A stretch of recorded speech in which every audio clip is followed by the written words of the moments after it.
Arthur C. Clarke dictum that any sufficiently advanced technology is indistinguishable from magic is well known.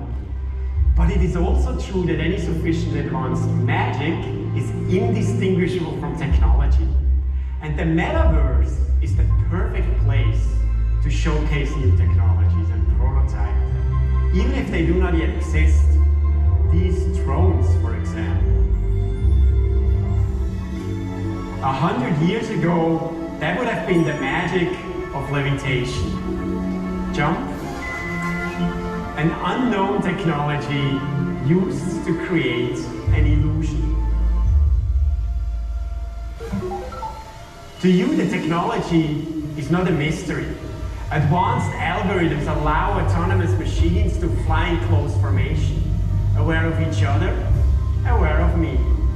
Mathematics that can be mistaken for intelligence, and intelligence for personality. An illusion or a machine that appears to be alive. Does such a thing exist? This is another example of using illusion to render our imagination. An illusion that takes place in our mind. Technology plus magic gives us a glimpse into the future.